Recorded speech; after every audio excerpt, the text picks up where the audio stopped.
best for you. What does the metaphor mean? Well, it compares long-term relationships to marathons, emphasizing endurance, patience, and steady effort to build a lasting connection. In contrast, short-term relationships are like sprints, characterized by intensity, excitement, and focus on the present moment. Welcome back to Love Unfiltered, the podcast where we dive deep into the messy, beautiful, and unfiltered truths about love, relationships, and everything in between. I'm Logan, and today we are exploring a question that many of us wrestle with at some point. Are we looking for something long-term, or is a short-term connection all we really need right now?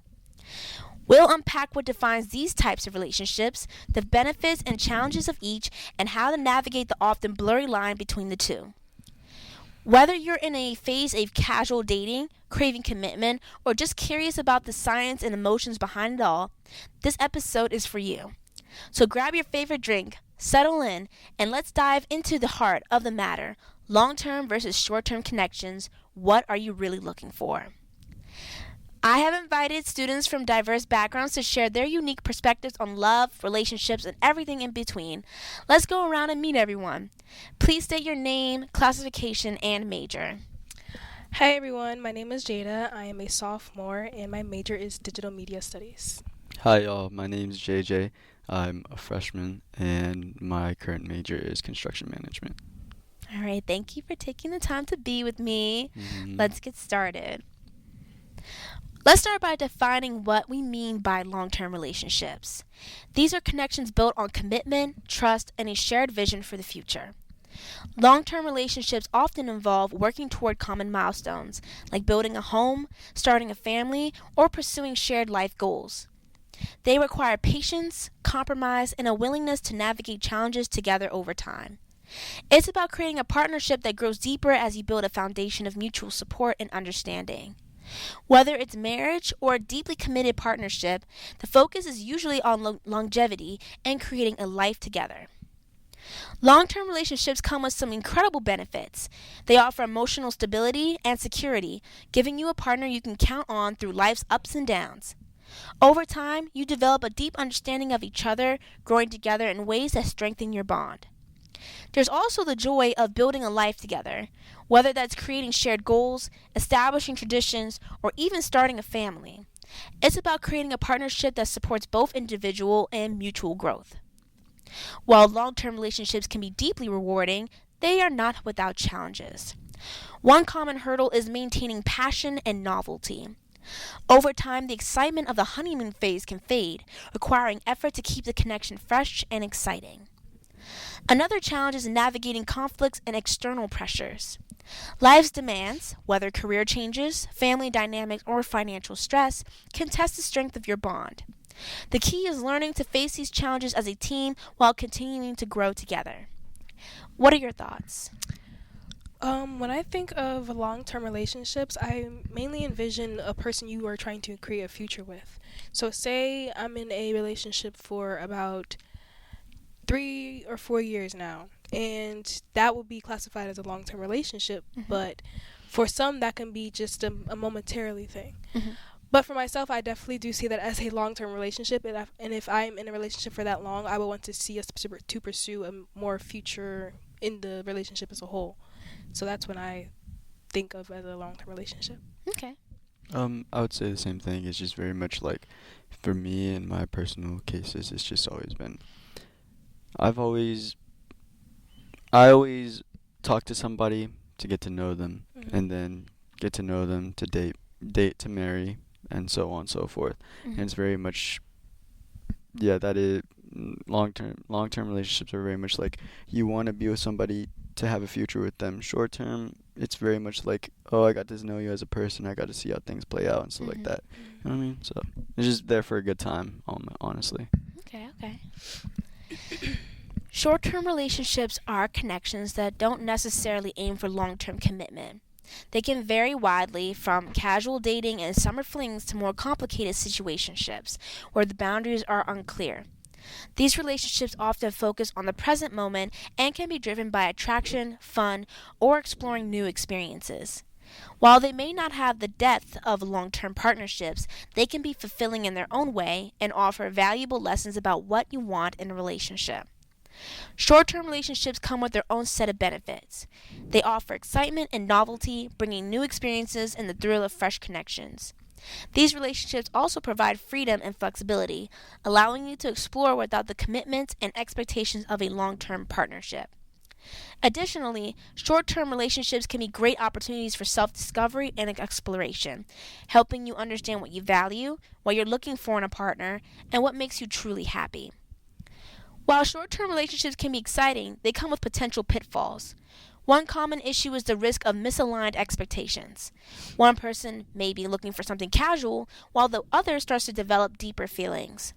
This can lead to confusion and disappointment. Another challenge is limited emotional depth.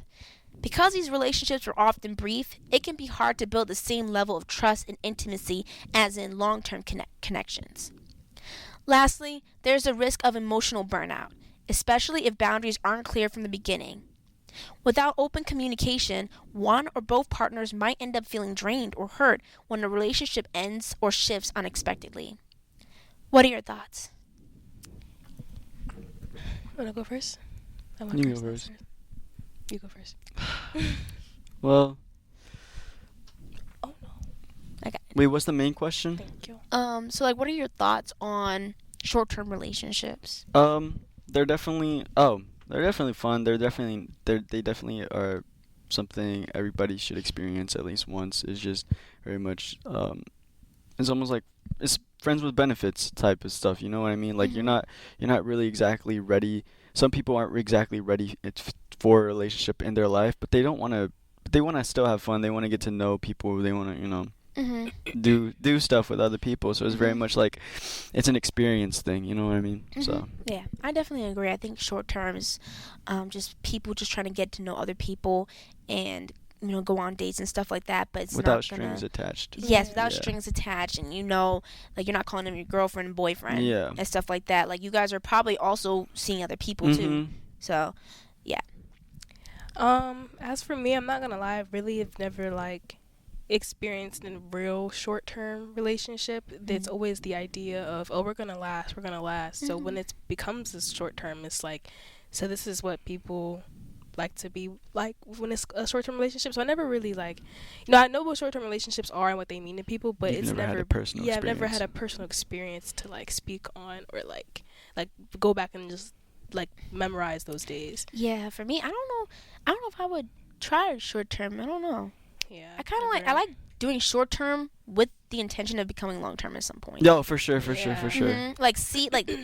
call it short-term, the talking stage. Yeah. To getting to know that person, and yeah, maybe you might have sex and things like that Yeah. but then eventually at some point we intend on becoming boyfriend and girlfriend and Yeah. exclusive with one another. Yeah. Honestly, I would want us to be exclusive even in the talking stage. Like I said, I don't trust people no more. Yeah.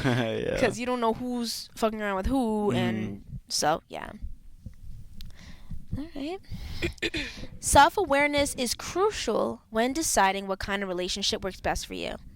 Understanding your needs, desires, and current life goals helps you to choose between long-term or short-term connections that align with where you are in life. It allows you to set realistic expectations, communicate your intentions clearly, and avoid situations that don't serve you well. Being honest with yourself about what you truly want ensures that the relationships you engage in are fulfilling and in line with your personal growth. To gain clarity on what kind of relationship works best for you, ask yourself these key questions. What are your current priorities and life goals? Are you focused on career growth, personal development, or building a strong support system? Your relationship goals should align with these priorities. 2. How much time and energy are you willing to invest in a relationship? Long-term relationships often require more time, effort, and emotional investment, while short-term ones can be more flexible and less demanding. 3. What are your emotional needs? Are you looking for a deep, consistent support and connection, or do you value independence and occasional companionship? Knowing this can help you determine which type of relationship will be most fulfilling for you. Take the time to reflect on these questions can guide you toward relationships that align with your current life stage and emotional needs. It's important to remember that neither path, long-term or short-term relationships, is inherently better than the other. The key is alignment with your values, needs, and stage of life. What matters most is finding what fits you best at any given moment, whether that means seeking the stability and growth of a long-term connection or the excitement and freedom of a short-term one. The right choice is the one that feels authentic to you and supports your well-being. One thing to keep in mind is that your preferences can evolve over time. What feels right for you now might not be what you need or want a few years down the line. Your life circumstances, goals, and personal growth can shift, changing the type of relationships that resonate with you. Being open to this evolution and willing to reassess your desires helps you to stay true to yourself and ensures that your relationships align with where you are in life. Communicating your intentions clearly to potential partners is essential for healthy connections. Here are some tips. Use open-ended questions to gauge compatibility. Instead of yes or no questions, ask things like, what are you looking for right now? Or how do you see your ideal relationship? This can give you a better sense of whether your goals and values align. Be upfront about your relationship goals early on. Don't wait until things become serious to share your intentions. If you're looking for a long-term partner, say yes early. And if you're more interested in a casual connection, communicate that as well. Mm-hmm. Transparency sets the stage for honest conversations and helps avoid misunderstandings. What are your thoughts? I definitely agree on that part. If you're not communicating with something that clearly needs to be communicated, like if it needs to be long term or needs to be, or you're looking for long term or looking for short term, without that proper communication, it'll just go assumed, and it'll just cause into more conflict within the relationship, which I've actually held experience hand on. So I do encourage people to communicate what they're feeling and what they're looking for within a relationship. For sure, I agree the same. It's just like me. I'm gonna talk about my personal experience where it was like I liked this girl when I got on campus, and I had expressed I wanted to be in a relationship or was looking forward to getting into a relationship. She very much was like, the first thing she said when she first met me was, "Oh, I want to fuck you."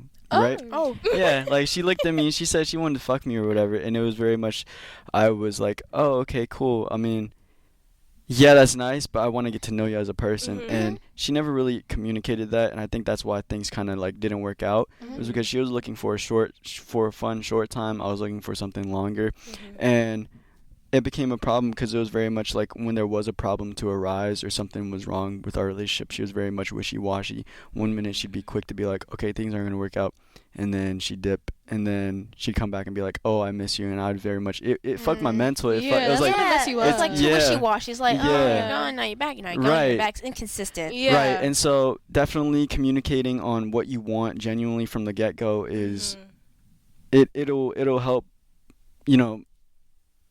it'll help bring peace to another person that you're talking to or whatever. Make sure that you both are on the same page, that there's no misunderstanding later on. You know what I mean? But yeah. Yeah, make sure you're communicating that as well, so that no one's confused and no one feels let on or left out because how inconsistent you're being. Like, it hurts in the long run. Like, right. And honestly, about the long term stuff. I mean, long term is like really nice. Honestly, for me, I know I look for like more monogamous relationships. I'm not gonna lie, I don't like sharing. I don't like sharing. Like the poly stuff. That's not for me. That's my preference. No. I like just keeping my man. Yeah. I'm a jealous type. I'm not gonna lie. Yeah, I definitely am too. It's a problem. Mm-hmm. I low-key need to get like control of that because how jealous a person really can be, aka me. But like, I don't know. I'm just really selfish. That's a really selfish. Like I'm jealous in the sense like once you're mine, you're mine. Like you shouldn't be like all up on everybody else. Yeah. Right, or try to add someone else. Like I don't mind a girl having friends. I don't mind a girl having guy friends. I don't mind a girl like dressing how she wants to. Because at the end of the day, you're with me. You're gonna have eyes at you. You're gonna have people like looking at you whenever you dress a certain way. Right. But at the end of the day, you're standing with me. You're like so in a sense, it's like this is mine. You know what I mean? But at the end of the day, I can't do that poly stuff. I can't do that. Like none of that. I'm like no. Yeah. Actually, one person. And I like taking like time, like not rushing into things and things like that when it's like a long-term relationship. And I think I like I think I prefer like I said, short-term with the intention of becoming long-term.